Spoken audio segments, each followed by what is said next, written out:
రెండు తెలుగు రాష్ట్రాల yes news live TV channel ప్రేక్షకులకు స్వాగతం. పుత్రుడు జన్మించినప్పుడే పుట్టదు, జనులా పుత్రుని కనుగొని బడియం పంగన్. ప్రస్తుత కలికాలంలో సొంత తల్లిదండ్రులను వదిలేసి ఇతర ప్రాంతాలలో కొలువులు చేస్తూ వారి బ్రతుకు వారు బ్రతికే సంఘటనలు అనేకం. నర్సాపురం పశ్చిమ గోదావరి జిల్లా నివాసి కాశీ విశ్వేశ్వరరావు మరియు వారి ధర్మపత్ని పుష్పగారు తమకు ఉన్నంత సంపదలో పేద ప్రజలకు తోచిన సాయం చేస్తూ పర్యావరణ పరిరక్షణకై నిరంతరం అవగాహన కల్పిస్తూ చలివేంద్రాలు, కరోనా కష్టకాలంలో బాధితులకు అన్నపానీయాలు, మజ్జిగ, గణపతి మట్టి విగ్రహములు ఇలా చెప్పుకుంటూ పోతే అనేక సేవలు చేసిన పుణ్యమూర్తులు ఈ దంపతులు. అంతేకాదండోయ్, పలు రాష్ట్రాల్లో పలు దేశాల ఆలయాలు, దేవుళ్లను సందర్శించి పలు నదుల గంగా జలాన్ని సేకరించి మట్టితో వినాయకుని ప్రతిమలు వేల కొలది స్వయంగా తయారు చేసి భక్తులకు అందించడంలో గొప్ప పేరుగాంచిన భక్తుడు ఈ కాశీ విశ్వేశ్వరరావు. ఇటువంటి సామాజిక కార్యకర్త చేస్తున్న సేవలు గుర్తించి యువి రత్నం గారి సిఫారసు మేరకు ఆంధ్ర సీతక్క, డాక్టర్ ఉన్నం జ్ఞానసుందరీదేవి సీతక్క గారి ఆశీస్సులతో తమిళనాడు ఎన్జిఓగా గుర్తింపు డాక్టరేట్ ప్రదానం చేయడం శ్లాఘనీయం అంటున్న విశ్లేషకులు. ఇటువంటి ఉత్తమ దాతకు వారి ధర్మపత్ని పుష్పగార్లకు సెల్యూట్ అంటున్న రెండు తెలుగు రాష్ట్రాల ప్రజలు. ఇవ్వడినటువంటి వైఎస్ఆర్డిది ఆమె ఒక మాట చెప్పింది, నాయన ధార్మికమైనటువంటి పనులు ఏవైనా నువ్వు చేస్తూ ఉండు అని. అది బాగా తలకెక్కించుకున్నాడు.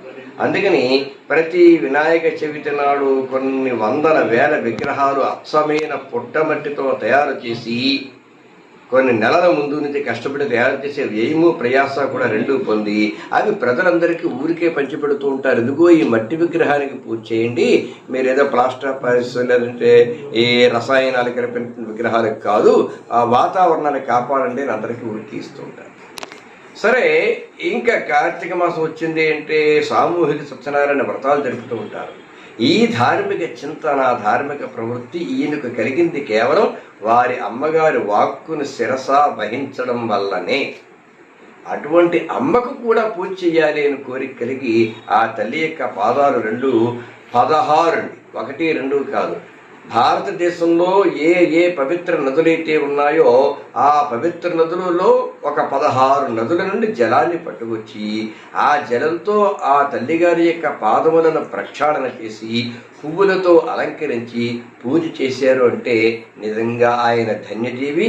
ఇంతకంటే వేరే తపస్సు లేదు, ఇంతకంటే వేరే జపము లేదు, తపము లేదు, పూజ లేదు, పురస్కారం ఏమి అక్కర్లేదు. తల్లిగారి పాదములకు ఎవరైతే నిత్యము నమస్కరిస్తారో, తల్లి మాటను ఎవరైతే వింటారో, తల్లి మనస్సుకు కష్టం, జీవితంలో ఎప్పుడూ కష్టం కలగకుండా ఎవరైతే ప్రవర్తిస్తారో వారు మహా తపస్సు కింద లెక్క. వారి జన్మ మాత్రమే ధన్యము అని భావిస్తాను నేనే కాదు, మహర్షులందరూ భావిస్తారు. కనుక మాతృసేవలో తరిస్తున్న కాశీ విశ్వేశ్వరరావు గారి దంపతుల యొక్క జన్మ ధన్యము, ధన్యతమము. చక్కగా పూర్వంగా హరికల నేతలు పట్టుకెడుతుంటారు. మన చిన్నప్పుడు చూస్తూ ఉండేవాళ్ళు, చిన్న చిన్న దీపాలు పట్టుకు వెళ్ళేవాళ్ళు. ఇప్పుడైతే చెట్టు చల్లలో అనుకోండి, ఇంకా అరటి తొక్కల మీద ఒత్తులు పెట్టి అవి వెలిగించి నదిలో విడిచిపెడుతూ ఉంటే ఆ నది అలల గాలిగా అల్ల కరుస్తూ ఉంటే ఆ దీపాలు కూడా కరుస్తూ ఉయ్యాలు ఊగుతున్నట్లుగా దీపాలు అలా ప్రయాణం చేస్తూ ఉంటే చూడటానికి 2 కళ్ళు తావు. నిజంగా అలాగే ఆడవాళ్ళందరూ కూడా చాలా మంది నెలకి 4 రోజులు ఉపవాసం చేస్తారు. నక్కములనే పేరుతో మొత్తం నెల్లాడు ఉపవాసం. నెలకి 1 రోజు ముందు దీపం ఉన్నాడు ప్రారంభమవుతుంది దీపాలు వెలిగించడం. తర్వాత నెల అయిపోయిన తర్వాత మొదలాడు మళ్ళీ పోలీసులు అనే పేరుతోటి మళ్ళీ ఆ రోజు ప్రధానంగా దీపాలు వెలిగిస్తారు. ఈ కార్తీక మాసానికి ముందు రోజు తర్వాత రోజు కూడా చాలా ఎక్కువగా దీపాలు అమలు చేస్తారు. ఆ 30 రోజులు కూడా ఎవరి శక్తిని బట్టి వారు చేస్తారు. ఆఖరికి ఏది రాకపోయినా ఇంట్లో చెంత ఒత్తి పెట్టుకుంటే చాలు ఆమెకు బుద్ధితో స్వర్గం వచ్చింది పోలీసు సరికేనాడు మనకి కథ కూడా చెప్తూ ఉంటారు. ఇలాగా కార్తీక మాసం పరమ పవిత్రమైంది.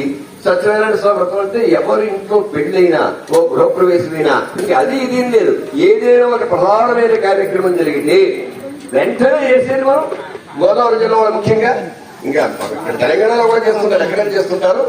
అందరూ సత్యనారాయణ స్వామి వ్రతం చేయాలి. ఇంకా మిగతా పూజలు ఆయా కృష్ణాష్టమి వచ్చినప్పుడు కృష్ణ వదిలేసేయండి. మీరు పాలు ఇచ్చేవారు కదా, ఆ పాలున్నవారు పాలు పాలేలాగబట్టి నీళ్లు ఇస్తున్నారు, పాలు ఇస్తున్నారు. ఆ పాలు తీసుకొని తమలపాకు వేసుకొని ఈ మంత్రాలు అయిపోయేంత వరకు శ్రీ రమా వెంకటనారాయణ గోక్షీర స్నానం వస్తే అనుకుంటూ చేస్తూ ఉండండి. తమలపాకు వేస్తుంది పాలు వచ్చేట అందరూ కూడా చెప్పండి. పాలు వచ్చేయమ్మా అందరికీ ఇస్తున్నారు. ఇస్తున్నారు.